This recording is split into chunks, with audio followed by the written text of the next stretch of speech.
Okay. All right, let's do this. Hi, everyone, and thank you so much for joining us.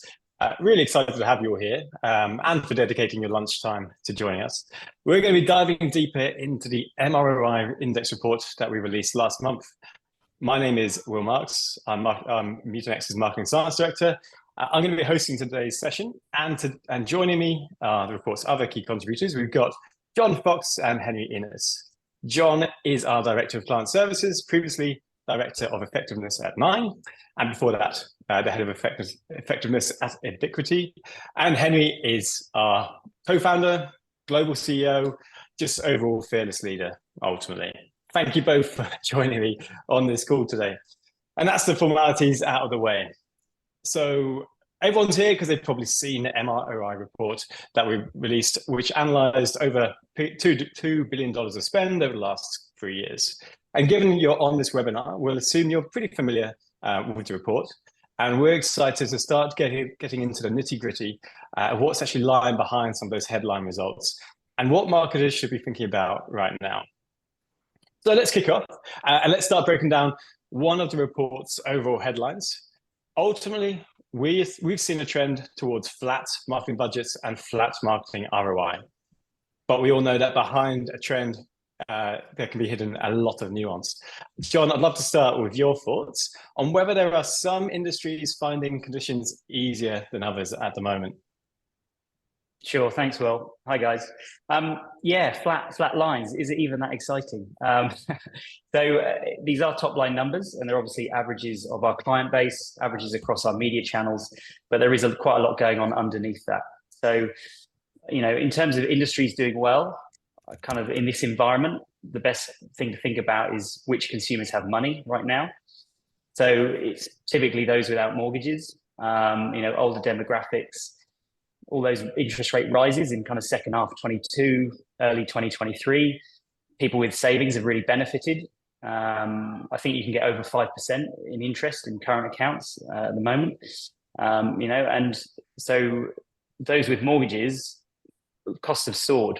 And so companies that are appealing to some of those older demographics, I think about things like cruising and high-end travel. You know, your really high-end automotives, high-end fashion brands. Those brands are probably going to be more resilient in times like this.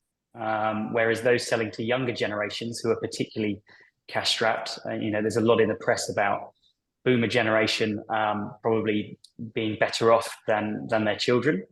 It is pretty tough out there with cost of living going up so much. So yeah, the other one in terms of industries like bricks and mortar retail, I think they've had it pretty tough. You know, base rents increasing quite a bit, lower foot traffic as well. But from some of the conversations I've had with a few recent prospects, I think we're starting to see that turn around a bit and some more green shoots in those areas. Hen, have you got any thoughts?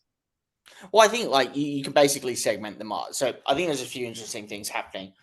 It's a tale of two markets. So if you analyze the actual data, what you'll find is that 18% of marketers are actually increasing their budgets across our pool on average. About 21% are decreasing. So it's kind of like, and about the rest are kind of staying flat. So I think that's a really interesting tale of two stories. And, you know, one thing that's been very fascinating to me is, you know, speaking, you know, with some of our friends in the media, you know, they've got a pretty similar data set from claims data as well at the CMO level. So I find that like quite interesting. It's obviously a bit of a two-speed economy going on. One of the things I think is very important is like, obviously, I think discretionary goods are taking the biggest beating at the moment. Like anything that can be discretionary can be cut. And so I think like MROI is harder to get in those more discretionary categories where you have a choice whether or not you buy, which John kind of alluded to before. To go a step further as well, I think like commoditized categories where someone is in a premium position are also kind of, you know, a relatively like difficult one to win in at the moment. You know, like I think MROI is happening to a degree when media can also synergize with price. Like if you actually take the data set and look at it quite deeply, it's those marketers which are able to drive those both physical availability through price, but then mental availability through, you know, the comms that are out there to maintain that top of mind awareness are also kind of doing relatively well. I think the problem with MROI generally and achieving marketing ROI is the expectation for most marketers by businesses is that it will increase constantly. But the reality and what our data is showing is that for most marketers, a flat result at the moment is a good result. And so calibrating businesses and business leaders to that, I think, is a really, really challenging thing. I don't think it's a thing that as an industry we're doing well at the moment, is setting that expectation that actually, runaway growth, incremental improvements to growth is hard to get at the moment when demand is slackening out dramatically. And so, one of the things we're finding really interesting is as you dig into, we obviously bring in all the economic factors and things like that, actually having that data to present back and show this is the effect of the economy on a per product line basis back to boards is actually a really powerful thing that we're seeing as well.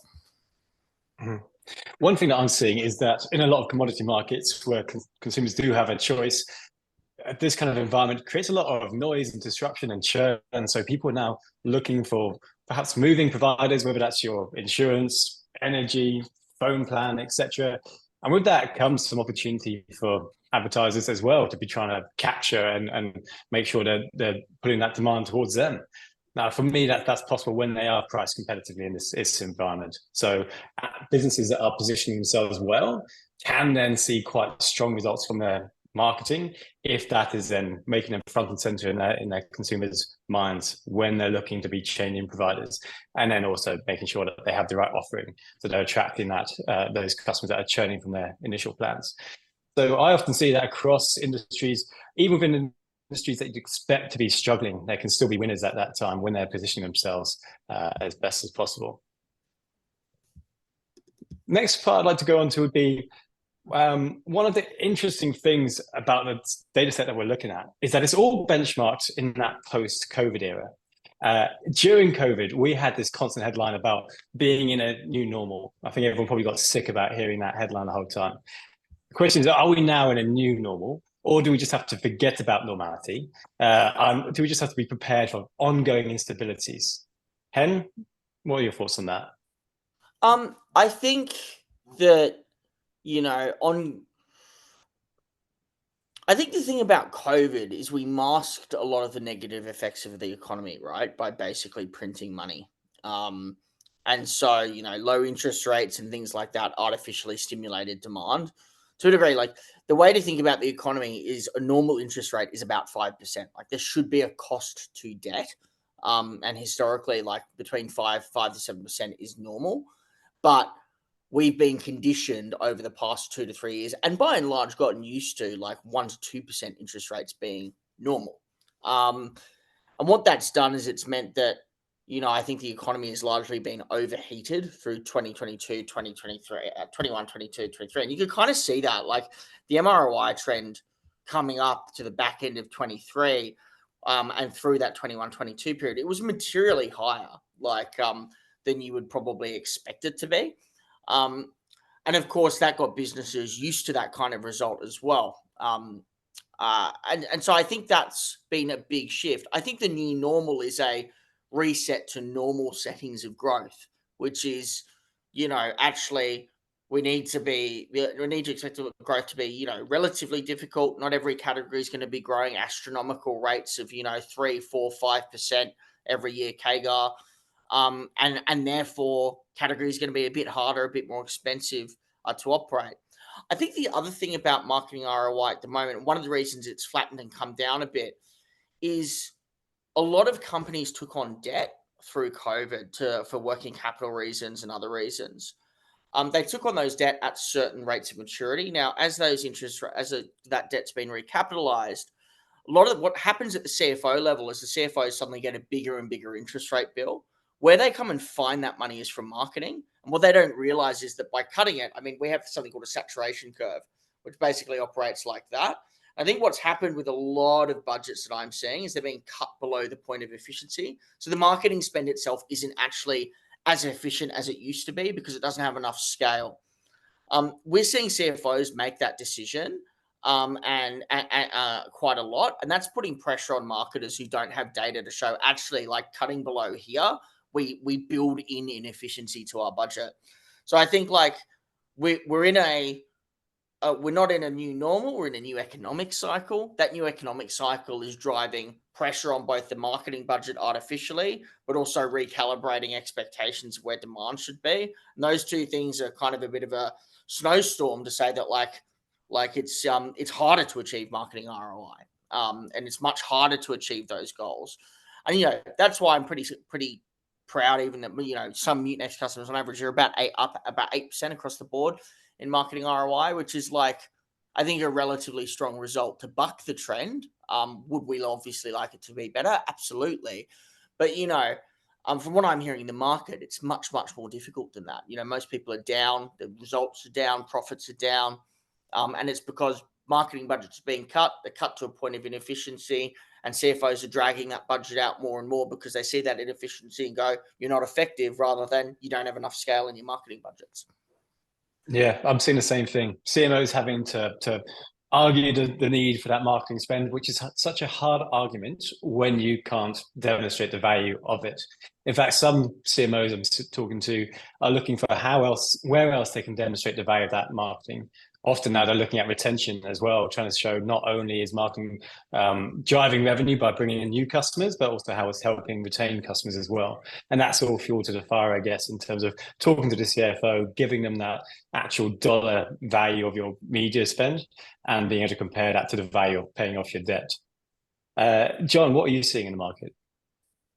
So, this is going to be a more simplistic take in following you guys. But when I hear the word stability, I immediately think about uncertainty and levels of uncertainty. And the fact that we've had, I'm going to say probably 6 or 7 months now of interest rates at this, new normal, I think 4.1%, that's probably providing some sense of feeling of stability and therefore certainty. But there are still plenty of unknowns out there. And it would be remiss of one of us not to mention the 2-letter word AI. It's kind of the hottest topic at every industry event at the moment. But there's still plenty of uncertainty about not just the level of disruption it might cause, but the speed of that disruption. Still plenty of uncertainty out there. And in terms of advice for marketers, is really to keep that healthy balance on focusing on keeping the balance between the focus on today and the now versus the 12-month, 3-year view, because there's always typically a laser focus on, delivering today and tomorrow, and media budgets tend to follow that. And then you fall into this trap of trying to harvest all of today's demand, often at a lower price through discounting as well. And that often comes at the risk of growing future demand. One thing I'm seeing is just customers expect change to be happening, but no one quite knows when. So when is inflation going to start falling to certain levels? When are interest rates going to be dropping? One thing that we often see is that people like to be optimistic. I think it's human nature that people like to be optimistic about when things are going to happen, but that can come back to hurt them if they're building out forecasts and showing how they're going to be achieving goals by injecting optimism into that plan. But at the same time, everyone needs to forecast. Everyone needs to show how they're going to help a business reach its targets and the role of media within that. One thing that we see is one of the souls in here is just marketers need to start thinking more holistically about those drivers of sales. So not just thinking about their own impact and the impact of their media, but understanding just inherently what their base sales are and the trends in their base sales, what they see in terms of the trends in economic factors and the direction of travel of those as well.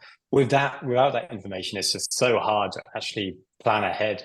And it's probably why we see a lot of advertisers start to move into more of a tactical operating phase, looking at those tactical channels, maybe shying away from those channels that do have those longer lead times because they just don't know what's going to be happening in 2 months, 6 months, 12 months, etc. The interesting thing I think that we're also seeing is just that is maybe funneling a lot of customers in the same direction. Advertisers in the same direction, and making similar choices, and that can create potentially just too much focus on those channels, create too much of a demand versus the supply, and then that can start to impact the pricing efficiencies of those channels. So let's start to get a bit more practical with this, with that information. What does this actually mean in terms of what marketers should be doing? How should they be planning? where should I actually start from using this information? John, what are your thoughts? Well, yeah, so I'm going to continue that theme. And you just talked about some of the sort of price inefficiencies if everybody starts focusing on the short term. But yeah, my key point here is resisting that temptation to pull all those marketing levers that harvest demand in the short term. And the two that really stand out to me are, your price-focused messaging and discounting.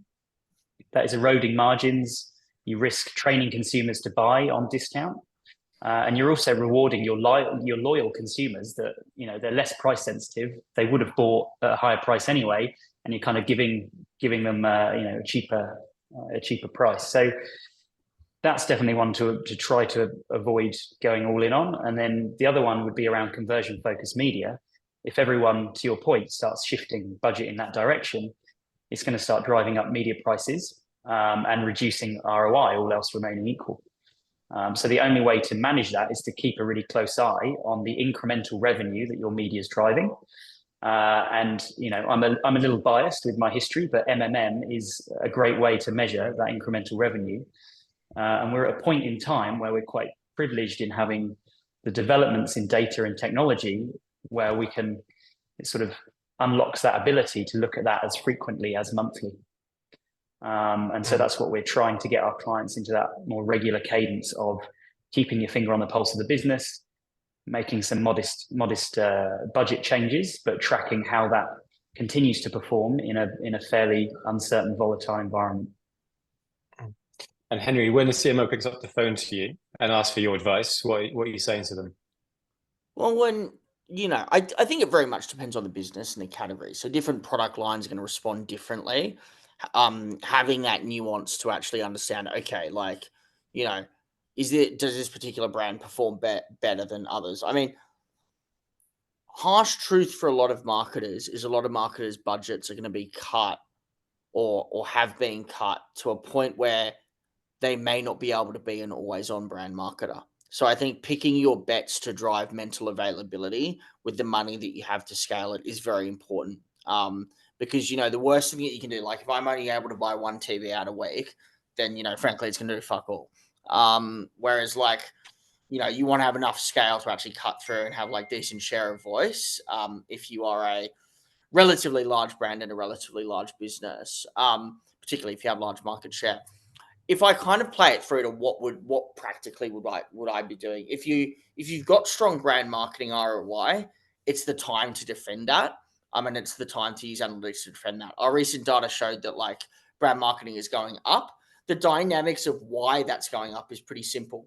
When you have tough times, as the guys mentioned, the economics of media means that if performance media or conversion focused media generally has a fixed pool of people in it.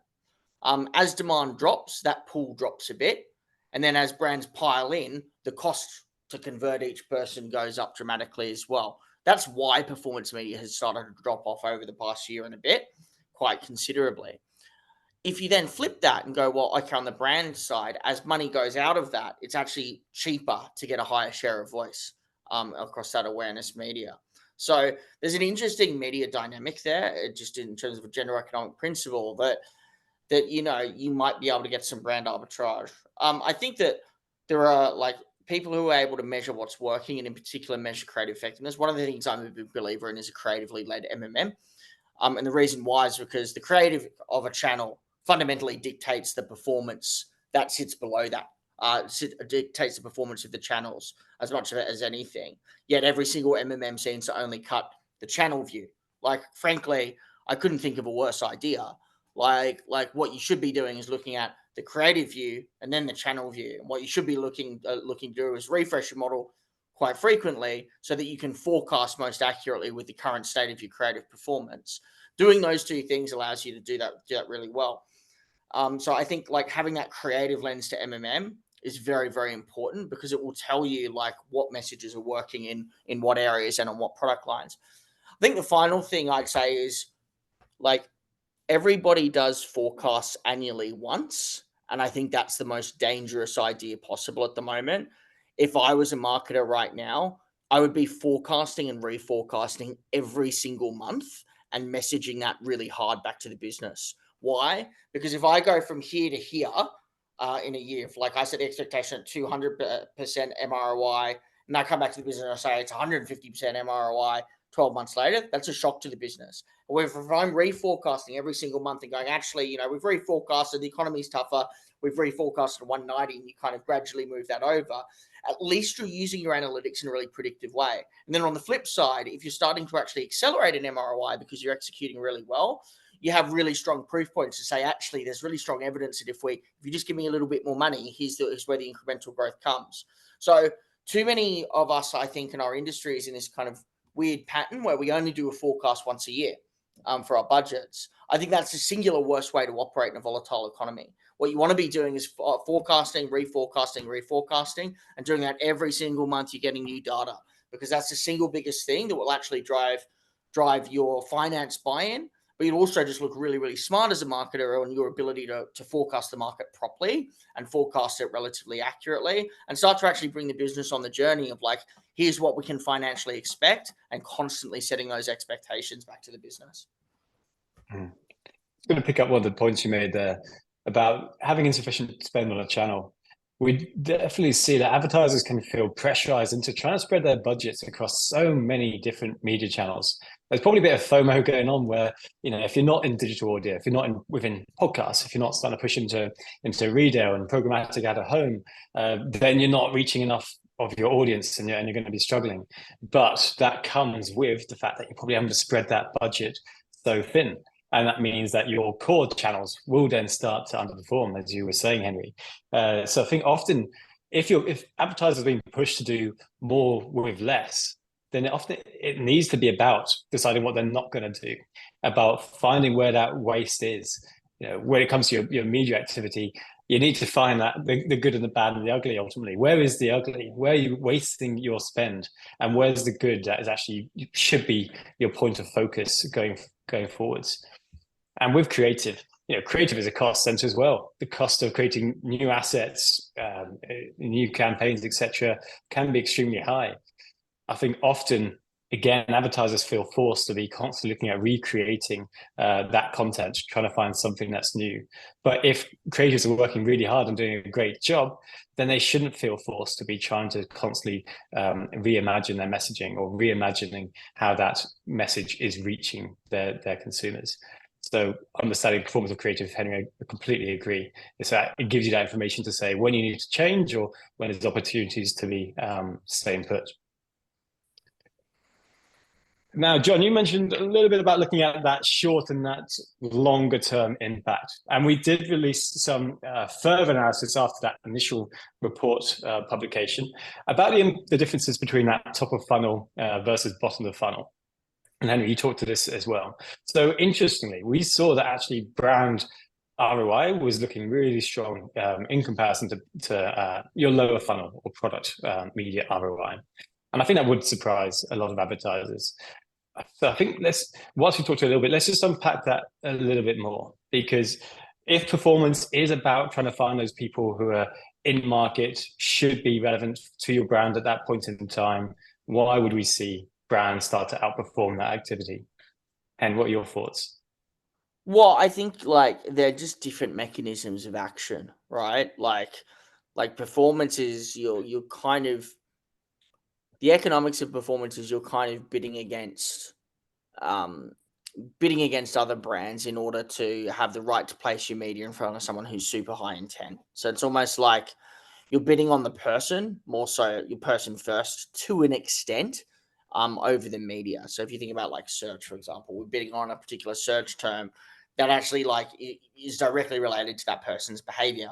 I think that with that sort of thing, the performance side of things gets really, really pressured when lots of brands pile in, and particularly when those brands are desperate for sales. So it's not a question of the media working at a less effective rate. It's just the cost of the media is more competitive, and it's so simple supply demand.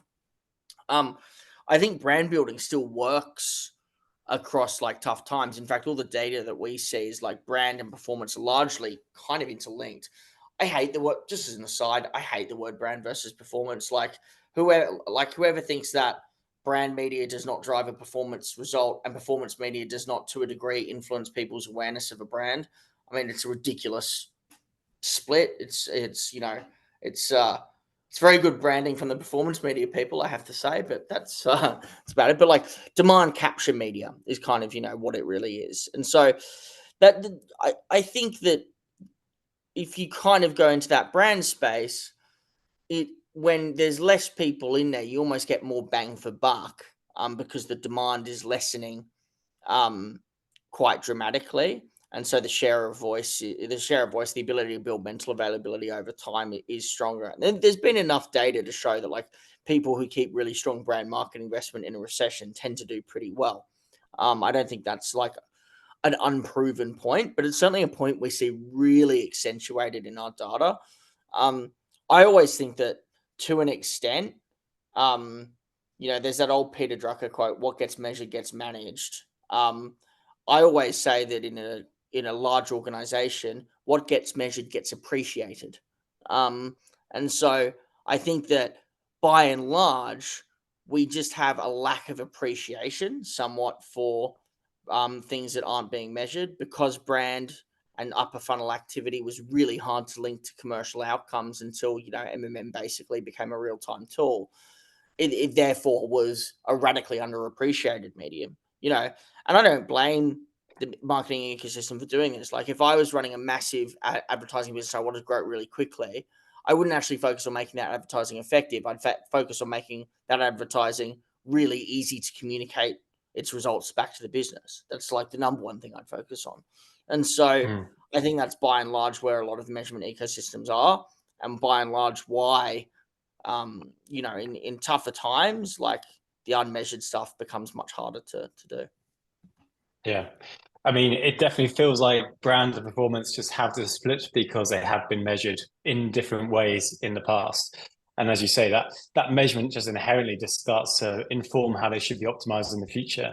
So performance does get optimized to the nth degree to drive efficient returns. Brand gets optimized to drive reach, drive increases in brand equity metrics, because traditionally that's one of the main ways that it gets measured against. So it's almost this modernization of that measurement approach to say that both should actually be seen in terms of what are they delivering in the short and long term, ultimately, and having the measurement capabilities to understand both of those. John, I know you come from, let's start with your kind of history in TV and the benefits of the broader reaching mass awareness building channels. Sure, yeah. So I would say I'm a bit of a stickler for definitions as well. So I kind of want to, I guess, put my own definitions on some of these things. So when I think about what we mean by brand marketing, in my mind, it's that more emotional, story-led campaign that is typically driving top-of-mind awareness. It's drawing you in for a subtle, softer sell, into the brand, a softer nudge. Whereas that product and performance activity is typically more functional, listing the benefits, often got a price message, and it's a lot more obvious sell. I really like Henry's definition of, demand gen media versus demand harvesting media. I can't remember what the short-term one was, Hen, but I think that's probably a better way to look at it. But I actually think there's a third interesting element here around brand marketing. And I've had the fortune of working with a couple of brands that have a portfolio of brands. And so they can have a master brand campaign where that brand halos across, 5, 6, 7 brands. Heinz is one of them that comes to mind. I started my career, with a boutique econometric consultancy, and Heinz is one of our main clients in the UK. And they had this "It Has to Be Heinz" campaign, and they're able to push, ketchup, baked beans, soup, I think even baby food, barbecue sauce, salad cream. They're able to push all these products with their master brand campaign. And that's, a brand campaign that is haloing across all those products is likely to far outweigh anything in the short term of, a price discount. And those impacts are subtle, they're modest, a few percent in the week, but the retention rate of that activity is, can be very long. So I think they're very lucky, those businesses that have a portfolio where they can have that type of master brand, and there aren't that many. But it doesn't surprise me that, you know, some of those, our brand ROI measure is quite a bit better than performance for that reason. So it's amongst those who are still brave enough to continue to back long-term brand building activity in this environment. And I think, you know, where we're talking about pricing, the flip side of everybody rushing to short term and getting a more expensive price, if everybody's coming out of some of the traditional brand channels, you know, they've got to reduce their prices to attract you back there. So there's potentially some deals to be had in some of that brand media channels. And actually, well, so the more I think about it, I kind of want to go back on, it's not, I shouldn't be using the word brave. It's not really a case of bravery, because if you're armed with the right data and the right measurement, you know, it should be much easier to convince finance, because you can sit in front of them, show them that your brand ROIs are delivering and, you know, potentially out delivering performance with objective measurement. That should be, you know, the evidence that they need to continue that brand activity. So it shouldn't require much bravery. It should actually be common sense if you can demonstrate it with data. Yeah, I always like the analogy that brand is a bit like you're partly just sowing the seeds for future demand, and performance, you're trying to harvest that. And you can just, in my head, I'm just picturing this, you know, literal farmyard where we've got performance marketers out there trying to harvest demand, but there's just not enough demand there because they haven't been doing enough of the brand activity in the first place. So yeah, it can be a tough climate for performance marketers if there hasn't been sufficient brand activity in the first place. Maybe let's start with let's get a bit more industry specific. John, you mentioned some FMCG brands that you've worked with. How do you think that industry is faring at the moment? Do you think that they would be seeing a flattening or decline in ROI at the moment? Yeah, so most of those FMCG brands don't have a strong e-commerce presence. You know, they're going through the kind of the grocery e-commerce channels, and so their short-term activity is often price and discounts on shelf. And I think the danger with that is it can start to erode brands. Like I said before, if you do start training people to buy on discount, and it can be a bit of a drug that is hard to get off. So yeah, FMCG brands are in a pretty tough place. There's obviously a lot of growth and talk about retail media, which again is often, I would say, it's disproportionately more focused on point of sale and at the short end of things. So those things I'm keen to keep an eye on and see if that, you know, if we do start to see ROIs dropping a bit over time, or if that retail media is good enough to convert more and actually maintain, you know, better effectiveness and actually maintain higher ROIs. But the other thing, sorry, I would touch on is from some of the work I've done on modeling, FMCG's ROIs are typically lower than some others. Like I think about the automotive category, where you don't have to sell too many cars to start delivering significant returns, whereas FMCG, you know, that more dollar or a few dollar, well, let's be realistic, $5 or $6 in today's terms, you've got to sell quite a lot to start paying back, particularly if the media costs are going up. I mean, I think just the thing about hey, Strafford R is I don't know who that is, but lovely to thank you for the question. Great question. Has FMCG seen a flattening or even a decline in ROI? And I think we'll move to the kind of Q&A portion now, I suspect. So please feel free to bug us with a question.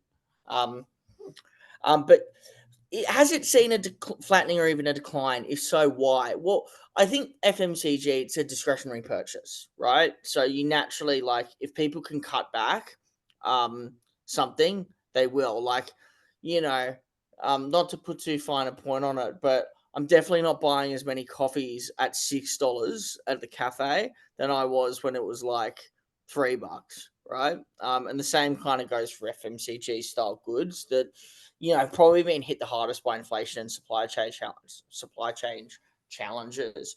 I think one of the things that's driving FMCG ROI a little haywire at the moment is retail media, because I think retail media had an explosion in that it was super effective for a period of time because it's a super new format, super high cut through and things like that. And people kind of calibrated it to that, and they weren't really measuring it that well.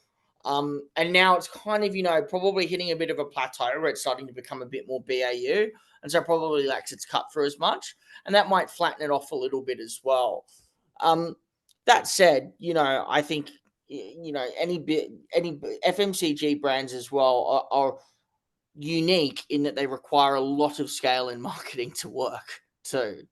FMCG kind of work on three principles: price, distribution, and lots and lots of media. And so if you cut your media below like a share of voice principle in FMCG as well, it can do some damage.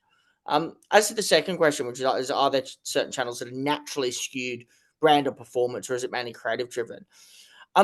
I would say we take a slightly different and more nuanced view here. It's actually more dependent on how constrained the targeting is, largely. And Will and I have had so many like great conversations about this. I will fully credit Will Marks for my views in this, that you can largely set the brand or performance aspect by what the buying objective was.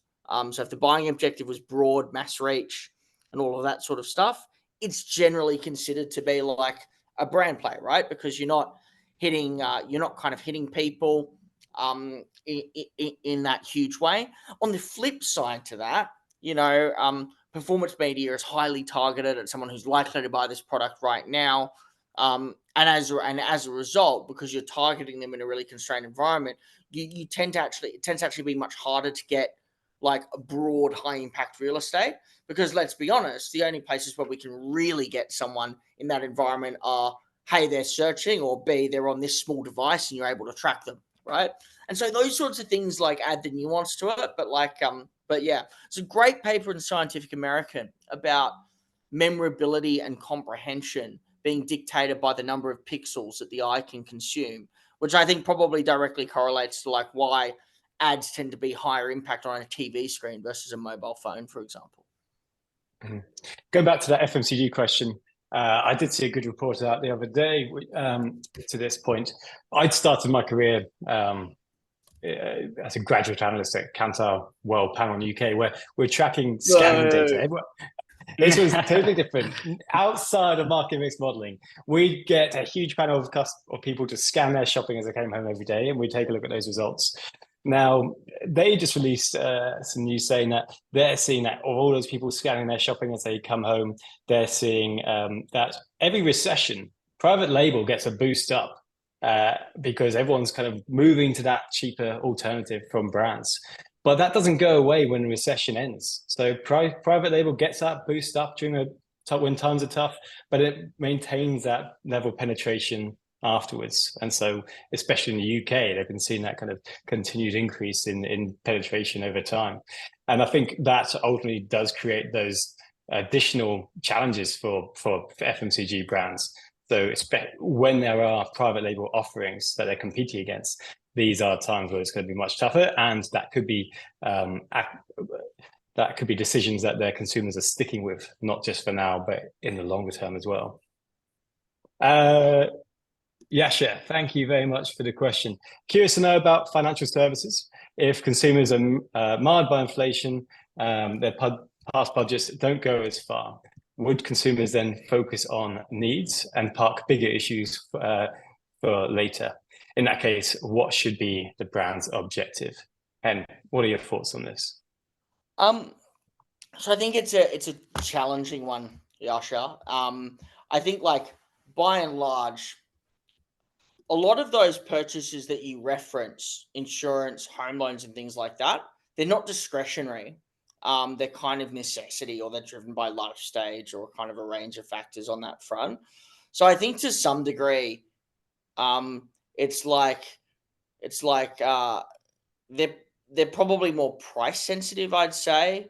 But financial services is one of those things. Like insurance and financial services, I think, are some of the most resistant to like inflationary pressures and things like that. But it's a case by case basis as well. Like it's a hard one to give an answer to, because like it will differ brand to brand quite significantly how much that matters. Let's take a case where it might matter a lot. I think it's a question of like, would they park their bigger purchases? I don't think so, but I think like the positioning may count for more. So I think the critical thing is to research quite heavily what positioning is resonating with the consumers, also what positioning is not, ensuring the creative is well aligned to that. And then the creative is being distributed through the channels where you can see the highest impact, both from a top of funnel and bottom of funnel perspective. And that's kind of how I would be tackling it. The actual way that would play out for brands is probably different for different brands based on that positioning, based on kind of what they stand for, and based on where their historical market position has been. Thanks. And a question coming in for Cameron, which I'll throw to you, John. So given the economic and industry challenges for FMCG CMOs, what are the branding opportunities if heavy focus is on demonstrating ROI? Do you see retail media playing a big role in this? Yeah, so I think Hen touched on retail media, certainly in the early days, offering potentially big upside. But as that does become the norm and a lot more money does flow into those areas, it probably does reduce that kind of the upside in that opportunity. In terms of branding opportunities, so if heavy focus on demonstrating ROI, I think focusing on ROI shouldn't deter from brand activity and focusing on branding. This idea, ROI is ultimately your effectiveness divided by the cost. If you can continue to demonstrate good effectiveness from brand activity, there's no reason why you shouldn't get a pretty healthy ROI. And the two, it's not one or the other. I just think to add to that, demonstrating ROI, I suspect, is far less dependent on a specific channel and far more dependent on having a good measurement system. And I would just say that like that's really the thing I would always focus on is like, okay, do we have a really, really good measurement system that allows us to figure out where the wastage is, where the wins are and things like that? And is that holistic? Because, you don't want a measurement on just one channel because it doesn't control for everything else versus like the other way around. I will say that like, I think, it's going to be interesting to see like one data point I have not seen coming out of the retail media groups that I suspect could be publicized better, because I bet you anything they would have it, is like, does retail media increase basket size statistically? Like that's a data point I'd be very interested in, because all the retail media conversation is about selling individual products. But I wonder if retail media, its true role is to actually lift basket size beyond where it could be. And that to me feels like a bit of a missed opportunity in how retail media is presented, because there's a certain fixed amount of people coming in. You're obviously going to switch them from one, the aim is to switch them from one brand to another or capitalize on demand built outside of store. But, I also think to some degree, like that build of the basket isn't well articulated. And I haven't seen that well articulated. I could have just missed stuff, and, maybe I'm getting old and out of touch now I'm in the US, but who knows? The hair's certainly going, so that's for sure. But yeah, that's kind of. I think I haven't seen that analysis. I suspect that analysis exists. If that was a question from a retail media person, hopefully I've just given you a free hit for your next MI3 piece. Yeah, my main thoughts on this is, I think tracking is key. As soon as you start putting a label on a channel saying this is the ROI of that channel, then you risk just kind of leaving it and that ROI expiring and no longer relevant over time. So the more you can be tracking that ROI and seeing, is that still good value or is it no longer good value? That then gives you the right information to say, do you need to reevaluate its role in your media plan? The moment things become set and forget is where I see advertisers can become unstuck. That is all the time we have available to us. Thank you so much to everyone that has joined. Thank you so much for the questions. Thanks to Henry and John for joining me on this. Hopefully that proved useful. please reach out to us if there's any other questions that you guys have or would love a chat.